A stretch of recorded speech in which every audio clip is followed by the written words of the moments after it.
నేను అడుగుతా ఉన్నా మా కౌశిక్ రెడ్డి అడిగిన ప్రశ్ననే, ఏ పార్టీలో ఉన్నావు గాంధీ?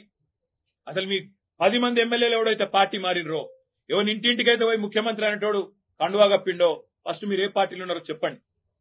మీకు ఇప్పటికే స్పీకర్ దగ్గర పిటిషన్లు ఉన్నాయి 10. స్పీకర్ గారు కూడా తేల్చాలా.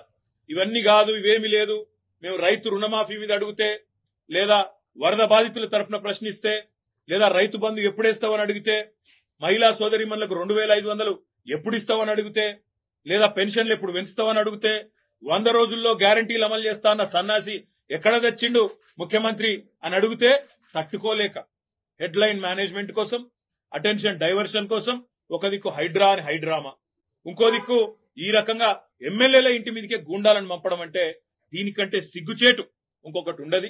తప్పకుండా నేను రేవంత్ రెడ్డిని అంటా ఉన్నా, చరిత్రలో నీలాంటి పనికిమాలిన ముఖ్యమంత్రులు, నీలాంటి తలమాసిన ముఖ్యమంత్రులు మస్తుగా వచ్చిండ్రు, మస్తుగా పోయినరు. పెద్ద పెద్దోళ్లతోనూ కొట్లాడినాం, చంద్రబాబుతో కొట్లాడినాం, రాజశేఖర రెడ్డితో కొట్లాడినాం, కిరణ్ కుమార్ రెడ్డితోని, రోషయ్య గారితో ఎంతో మందితో తలపడ్డాం. నువ్వు వాళ్ళందరికంటే కూడా చాలా చిన్నోడు, చిట్టినాయుడు, నువ్వు చాలా చిన్నోడవు. నేను మా దగ్గర మా భాషలో చెప్పాలంటే హైదరాబాద్ లో బుల్లబ్బాయి అంటారు నీలాంటి వాళ్ళు. ఇలాంటి బుల్లబ్బాయిలు చిట్టినాయుళ్ళు చాలా మందిని చూసినాం.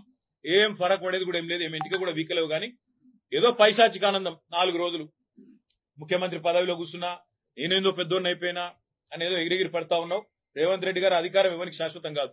నువ్వు ఒక దుష్ట సాంప్రదాయానికి తెరలేపుతా ఉన్నావు. ఇది తప్పకుండా నిన్ను దహిస్తుంది, నిన్ను వెంటాడుతుంది. రేపు నువ్వు పదవిలోకి వెళ్ళి దిగిపోయినాక తప్పకుండా నువ్వు ఈరోజు ఏదైతే దుష్ట సాంప్రదాయాలు నెలకొల్పుతున్నావో ఇవన్నీ నీకే చుట్టుకుంటాయనే మాట కూడా నేను వారిని హెచ్చరిస్తా ఉన్నా. తప్పకుండా ఈ 10 మంది మీద వేటు వేయాల్సిందే. అదేవిధంగా కౌశిక్ రెడ్డి గారి ఇంటి దాకా గూండాలను తీసుకొచ్చిన పోలీసులు ఎవరైతున్నారో వాళ్ళని కూడా వదిలిపెట్టాం.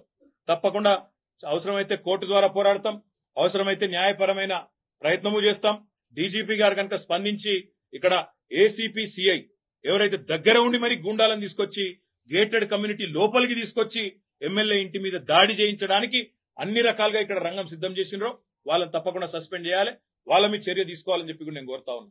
ఒకటి మాత్రం పక్కా, నువ్వెన్ని డైవర్షన్ గేమ్లు ఆడినా, నువ్వెన్ని రకాల హెడ్లైన్ మేనేజ్మెంట్లు చేసినా, నువ్వెన్ని రకాల ప్రయత్నాలు చేసినా నిన్ను మాత్రం బీఆర్ఎస్ పార్టీ వదిలిపెట్టది. 6 గ్యారంటీలు ఏమైనా అని అడుగుతూనే ఉంటాం. రైతు రుణమాఫీ ఎప్పుడు చేస్తామని అడుగుతూనే ఉంటాం. తప్పకుండా రాష్ట్రంలోని పీడిత ప్రజలు, రాష్ట్రంలోని పేద ప్రజల తరఫున మా ఎమ్మెల్యేల ఇండ్ల మీద దాడి చేసినా మా ఎమ్మెల్యేలు కూడా మేము భయపడం. తప్పకుండా నిన్ను నిలదీస్తూనే ఉంటామని చెప్పి కూడా చెబుతూ ఇవాళ మా తమ్ముడికి సంఘీభావం చెప్పడానికి ఇక్కడ దాకా వచ్చినాం అందరం కూడా. తప్పకుండా భవిష్యత్తులో కూడా ఏ ఒక్క నాయకుడు, ఏ ఒక్క కార్యకర్త మీద ఎక్కడ ఇలాంటి సంఘటన జరిగినా అందరం కూడా అందుబాటులో ఉంటాం, అందరం కూడా తప్పకుండా తరలి వస్తామని చెప్పి కూడా తెలియజేస్తూ, మొన్న ఇక్కడికి వచ్చిన హరీష్ రావు గారిని, మా గౌరవ సీనియర్ శాసనసభ్యులందరినీ కూడా తలకొండపల్లికి తీసుకుపోయి, ఇంకెక్కడెక్కడికో తీసుకుపోయి అష్ట దిగ్బంధం చేసి ఎక్కడెక్కడికో తీసుకుపోదాం అనుకుంటే ఎక్కడికక్కడ ప్రజలు స్వచ్ఛందంగా వేలాదిగా ముఖ్యమంత్రి సొంత జిల్లాలోనే ప్రభుత్వానికి చుక్కలు చూపెట్టినారు.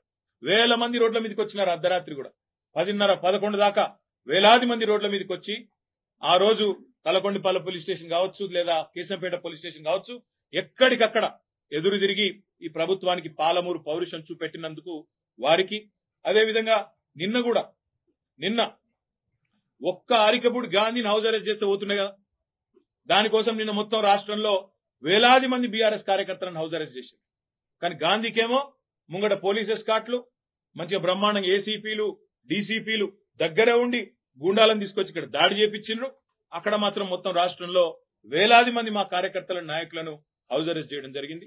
ఇది ఏ రకంగా మంచిదో రాష్ట్ర ప్రజలు కూడా ఆలోచించాలని చెప్పి కోరుతూ, ఈ హింసాయుతమైన పద్ధతులు 10 ఏళ్లలో తెలంగాణలో ఎన్నడూ చూడలే.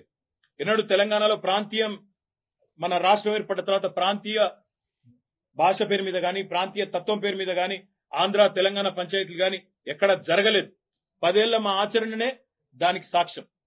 మేము చెప్పినాం, తెలంగాణ వచ్చిన తర్వాత ఈ పంచాయతీలకు మనకు టైం ఉండదు, అభివృద్ధి సంక్షేమం దాని మీదే ఉంటామని చెప్పినాం, అట్లే నడిపినాం. కానీ ఇలా హైదరాబాద్ లో ఈ పనికి మాలిన ముఖ్యమంత్రి నాయకత్వంలో కొత్తగా ప్రాంతీయ తత్వాన్ని కూడా రెచ్చగొట్టే విధంగా చిల్లరమల్లర ప్రయత్నాలు చేస్తా ఉన్నారు. ఇవేవి చెల్లవు రేవంత్ రెడ్డి. నువ్వెన్ని రకాల డైవర్షన్ గేమ్లు ఆడినా నిన్ను వదిలిపెట్టాం. 6 గ్యారంటీల అమలు మీద పట్టు పడతాం. ప్రధాన ప్రతిపక్షంగా నీ పార్టీ సంగతి కూడా తప్పకుండా ప్రజాక్షేత్రంలోనే చెప్తామని చెప్పి నేను తెలియజేస్తాను.